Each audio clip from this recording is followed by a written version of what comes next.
The village princess visits the river at sunset every single day. No guards, no maids, no royal drums, just silence, shadows, and the glowing red sky reflecting on the sacred water.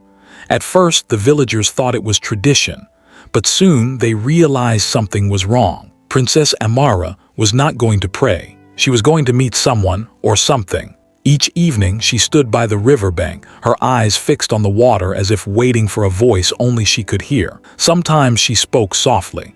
Sometimes she cried. And sometimes, the river answered with strange ripples and whispers that no human could explain. The elders warned her father, the king, that the river was not ordinary. It was home to ancient spirits that demanded sacrifices and secrets. But Amara kept returning, even when forbidden. One day, a young hunter followed her secretly and saw what no one was meant to see. What he witnessed changed the fate of the palace forever. The princess was not just visiting the river. She was bound by a promise that could cost her life or the entire kingdom. If you are new here, hit the subscribe button and tell me where you are watching from as we begin this interesting story. Now, let's begin. The sun began its final, glorious descent over the kingdom of Udoka, painting the sky in strokes of burnt orange, deep purple, and gold. The air, thick with the scent of moist earth and blooming frangipani, carried the rhythmic sounds of the village settling into evening, the lowing of cattle being penned, the distant laughter of children, the crackle of new cooking fires. At the sacred bank of the Udi River, the entire community had gathered, a vibrant tapestry of colorful wraps and expectant faces, all turned toward the solitary figure standing at the water's edge.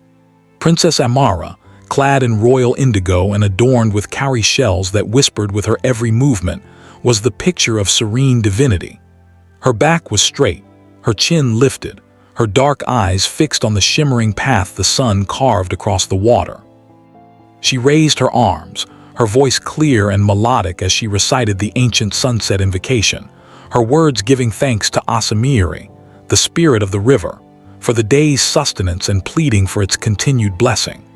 The villagers watched, mesmerized and resentful in equal measure.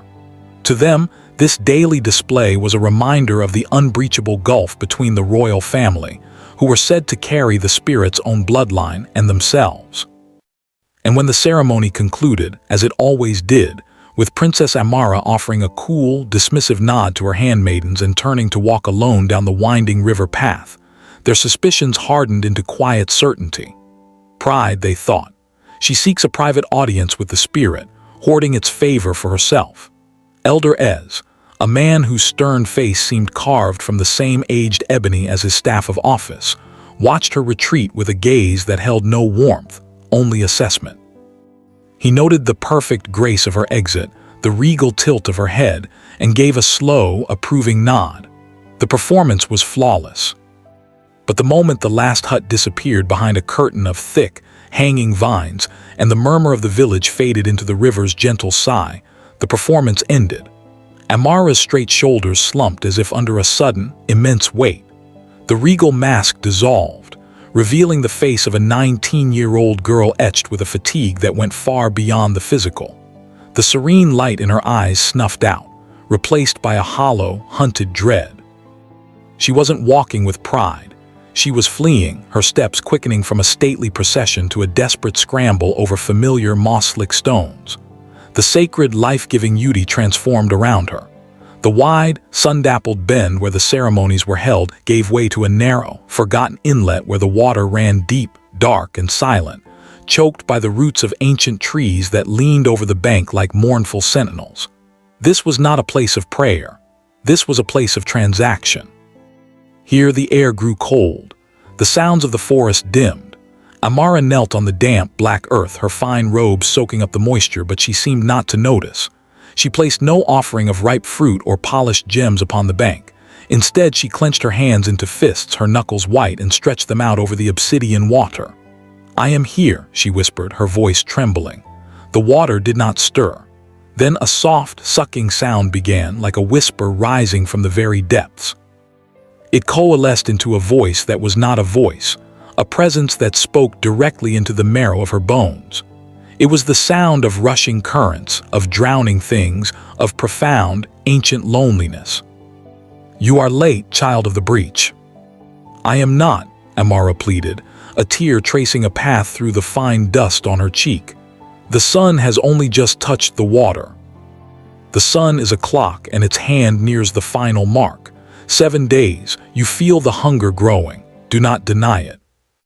She did feel it.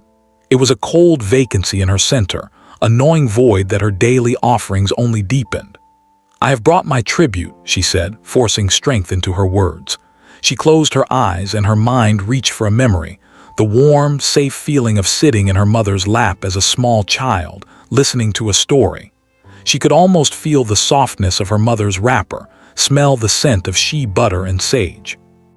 With a wrenching agony she had practiced 100 times, she seized that memory, that pure feeling of love and safety, and pushed it out of herself, visualizing it as a strand of golden light flowing from her chest into the dark water. The river hissed, the black surface swirled, and for a moment a faint phosphorescent glow pulsed beneath, absorbing her offering. A wave of icy numbness washed over Amara, followed by a profound sense of loss. The memory was still there in her mind, but it was flat now, a painting instead of a lived experience. All the warmth, the visceral comfort was gone, drained away. "A sip from a cup when I crave the river. Your joy is thin, your peace is thinner. Your mother's memories were richer before she became one with me." A violent shudder racked Amara's frame. Her mother's fate was the ghost that haunted every sunset, the beautiful, melancholic Queen Adiz who had also performed these solitary sunset walks. The official story was one of sublime sacrifice. On the eve of her 20th birthday, the river spirit had loved her so dearly it had drawn her into its embrace, making her an eternal part of its essence. A sacred merging. But in this hidden inlet, Amara knew the brutal truth. It had been no willing union. It had been a claiming, a consumption. The last time Amara had seen her mother the night before the merging, the queen had clutched her daughter's small face with desperate, cold hands. Her eyes, usually so soft, had been wide with a terror Amara only now understood. "The hunger, Amara," she had whispered, her breath smelling of river water. "There is a hunger in the water. Do not just feed it. Break the chain." Then she was gone, her body never found. "I am trying," Amara sobbed into the oppressive silence, her forehead nearly touching the water. She was bargaining for her life, one precious memory, one fragment of her spirit at a time, and she was running out of currency. Her childhood was a depleted mine. The vibrant colors of her world were fading to gray, sacrificed to buy another sunrise, another sunset. The spirit's presence receded, sated for now, leaving a profound coldness in its wake. Amara staggered to her feet, light-headed and empty. The walk back to the palace was a blur of shadows. She moved by instinct, her body heavy, her mind a numb cavern. As she reached the outskirts of the royal gardens, a root snagged her dragging foot. She stumbled, falling hard onto the path, her breath knocked out in a gasp. She lacked the strength to immediately rise, lying there in the gathering dusk, a heap of indigo cloth and despair. "Princess." The voice was male, young, and laced with genuine concern, not ceremony. She looked up, vision swimming, to see Kato, a young farmer from the lower village, kneeling beside her. He was not supposed to be here. He'd been delivering yams to the palace kitchens. In his eyes, she didn't see the familiar layers of deference, fear, or resentment. He saw a girl who had fallen. His hand reached out, steady and calloused, not to a deity but to a person. "Are you hurt?" Amara flinched, the simple kindness a shock to her system. She took his hand and his grip was firm, pulling her up with an ease that felt alien.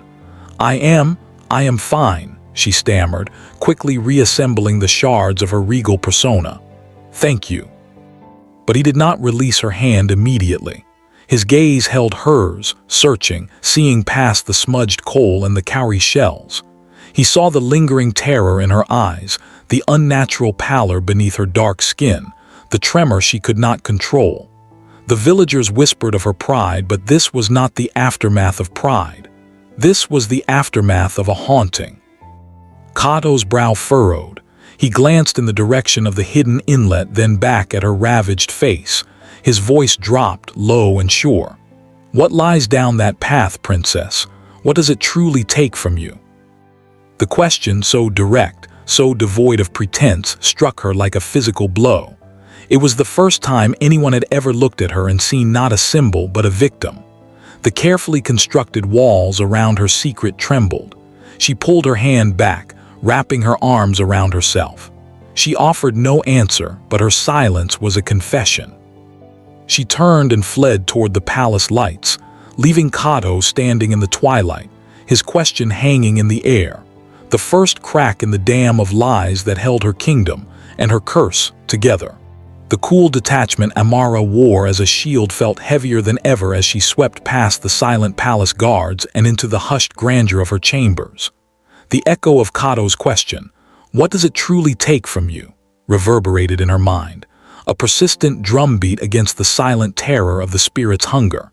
His hand, rough and real, had been an anchor in a world of shifting, watery shadows. For 7 years since her mother's disappearance, she had carried the curse alone, a solitary, gnawing secret that fed on her in turn. Now, someone had seen a flicker of the truth. It was unnerving, but within the paralyzing fear, a tiny, desperate spark of possibility ignited. Perhaps she did not have to face the drowning dark alone. That spark guided her actions in the days that followed. From the high, latticed window of the royal library, she watched for him.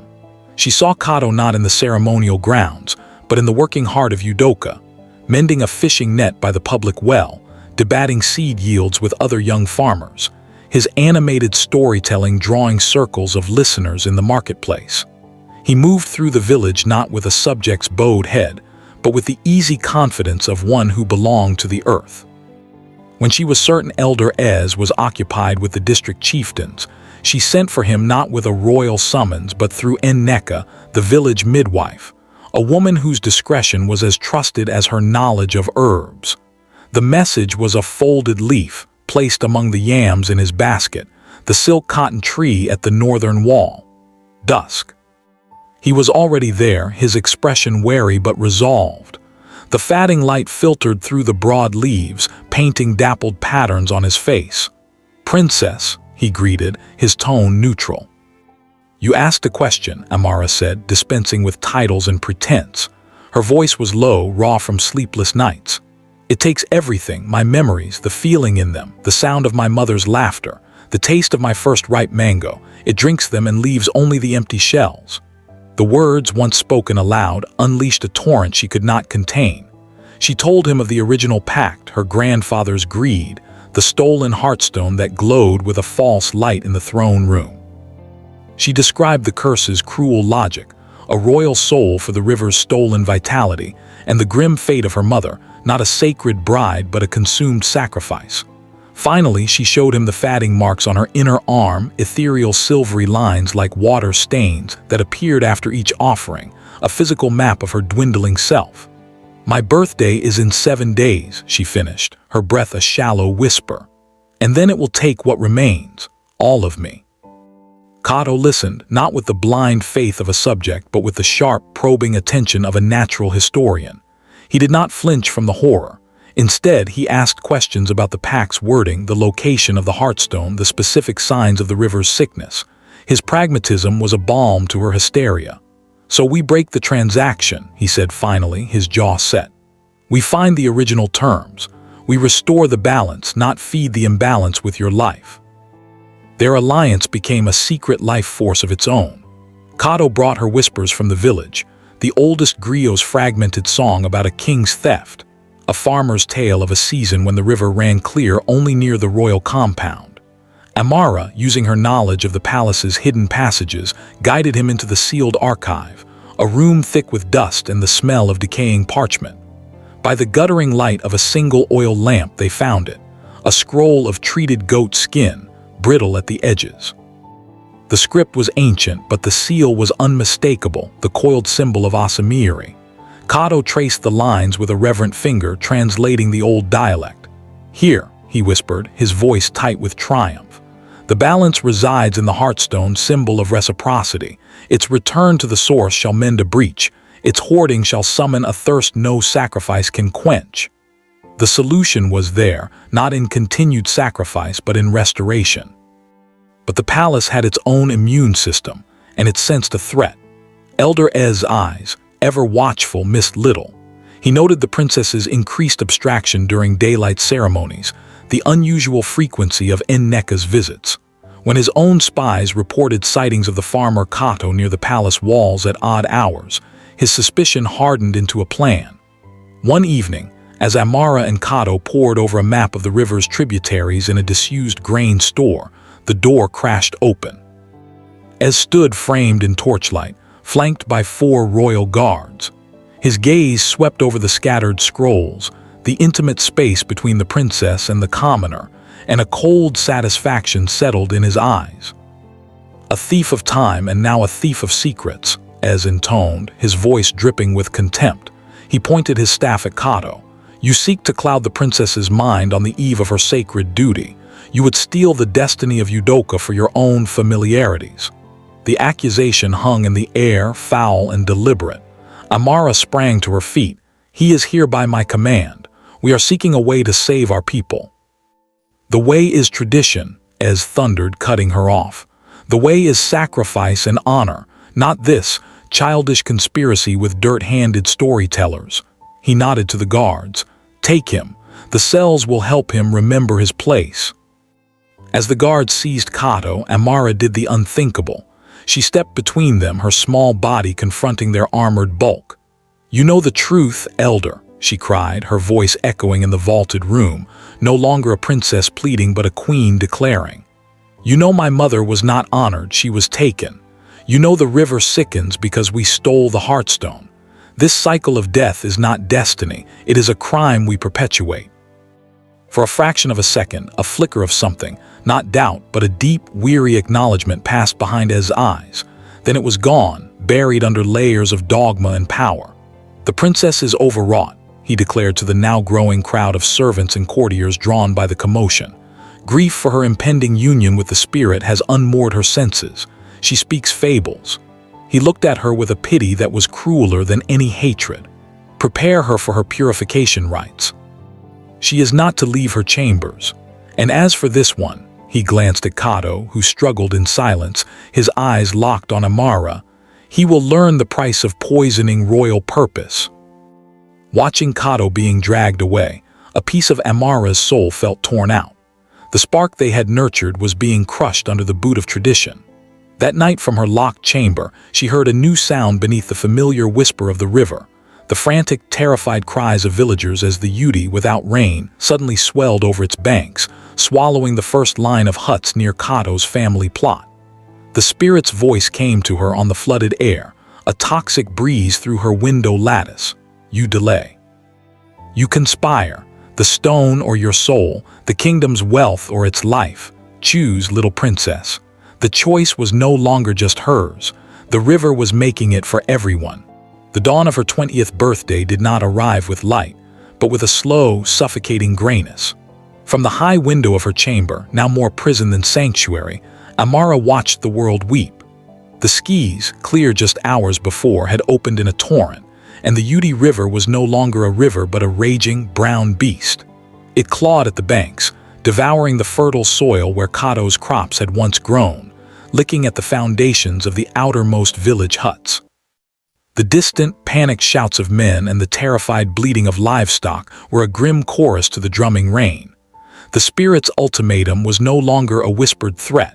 It was unfolding in devastating reality. The kingdom's wealth, symbolized by the stolen heartstone locked away in the throne room, or its very life being swallowed by the vengeful water. Her handmaidens arrived, their faces masks of somber ceremony, to bathe and anoint her. They draped her in a ceremonial robe of unbleached silk, the color of a funeral shroud, its stark whiteness a mockery of purity. They wove river lilies into her braids, their cloying scent like the breath of a grave. Amara moved through it all as a ghost, numb to their touch, her mind a stark, clear pool in the heart of the storm. The terror that had been her constant companion had burned away, leaving behind a cold, sharp certainty. Her mistake had been in fighting this battle in the shadows as her mother had. The curse was not a personal debt. It was a communal wound, a sickness in the land's memory that festered because the truth had been buried. To heal it, the truth had to be exposed to the air, no matter how it burned. As the women worked, her eyes found Nneka's among them. The midwife's gaze was not downcast but steady, holding Amara with a fierce intelligence. When the others turned to fetch the final oils, Amara's hand shot out, gripping Nneka's wrist. Her voice was a bare, desperate whisper. "The stone, in the throne room behind the waterfall carving. They will take me to the river at sunset. Tell Kato, tell the people everything, not the lie, the hunger." Nneka's eyes widened, then hardened with resolve. She gave a single, almost imperceptible nod, her fingers brushing Amara's in a fleeting squeeze of solidarity. The chain of secrecy had just been passed, from a princess to the people. The procession at sunset was a grotesque parody of her daily walk. The rain had eased to a miserable drizzle, and the air hung thick with mist and dread. Elder Ez led, his chants sonorous and false. The king, her father, walked beside her, his face a ruin of silent grief, his eyes seeing only the ghost of his wife in his daughter's shroud. Royal guards flanked them, and behind, the villagers followed, not in celebration, but in a terrified, obligated hush. They saw the swollen, angry river, the destroyed fields, and they saw the white-clad figure being led to its edge. They believed, as they had been taught, that her sacrifice was the only way to calm Asamiri's wrath. At the sacred bank, now eroded and treacherous, Ez raised his arms. "O mighty Asamiri," he boomed, his voice straining against the river's roar. "We bring to you the pure one, the royal daughter, a willing soul to join your flow, to restore your favor." This was the moment. Amara felt the ancient pull from the black water, a visceral, sucking hunger aimed at her core. But she planted her feet in the soft mud and turned her back on the river. She faced her people, her father, the stunned elder. The mask of the serene sacrifice was gone. In its place was the raw, unvarnished face of a young woman who had bargained with monsters. "I am not willing." Her voice, clear as a struck bell, cut through the ritual chant. A gasp rippled through the crowd. "This is not a sacred merging. It is a payment for a stolen debt." She spoke not as an oracle, but as a witness. She told them of her grandfather's theft, of the glittering heartstone that bought palace luxuries while the river grew thirsty. She described the curse, the consumption of her mother, the nightly draining of her own joy and memories in that hidden, desperate inlet. She pointed at the raging water. "This is not a spirit honored. This is a creditor enraged. It does not want my life. It demands back what was stolen." Ez's face purpled with rage. "Silence her, the spirit waits." But before the guards could move, a new sound arose, not from the river but from the tree line. A low, gathering murmur that swelled into a unified presence. Kato, freed from his cell, stood at the forefront, mud-streaked and defiant. Beside him was Nneka, and behind them the entire village, farmers, potters, weavers, elders, mothers with children on their hips. They held no weapons. Their presence was their power. They formed a silent, living wall between the royal procession and the path back to the village. Kato's voice rang out. "We have heard the princess, and we believe her. We choose the truth." The king stared, his paralysis breaking into confusion, then a dawning, horrifying comprehension as he looked from his daughter's fierce truth to Ez's furious denial. Amara did not wait for permission. This was no longer about royal decree. She turned and walked into the river. The icy water swallowed her ankles, then her knees, the soaked shroud dragging her down. Gasps of horror came from the bank, but she waded deeper up to her waist, fighting the current's pull. She held not herself as an offering, but something she drew from a fold in her robe, the heartstone. Nneka's network had succeeded. It pulsed in her hand, a cold, hard heart of captured light. She raised it high so all could see the source of their poisoned prosperity. "Asamiri," she cried, her voice battling the water's thunder. "My family took this in greed. I return it in the name of all Udoka. Our wealth is not in a stone, but in our shared water, our shared land. No more royal sacrifices. From this day, we are all your keepers." With a final, explosive cry, she threw the heartstone into the deepest, darkest part of the channel. It vanished with a faint, sizzling flash. For a terrifying moment, nothing happened. The river raged on. Ez let out a choked sound of triumph. Then a deep, groaning sigh seemed to rise from the very bedrock of the kingdom. The turbulent waters didn't just calm, they stilled, becoming as smooth as polished glass. The brown, churned silt settled, and the water cleared to a breathtaking, crystalline blue-green it had not shown in generations. The last rays of the sun, breaking through the clouds, struck the surface, not with the bloody glare of before, but with a gentle, golden radiance. The oppressive, hungry presence evaporated, replaced by a cool, clean freshness that carried the scent of water lilies and renewal. On the bank, the silence was absolute. Then, a single, ragged cheer broke from Kato.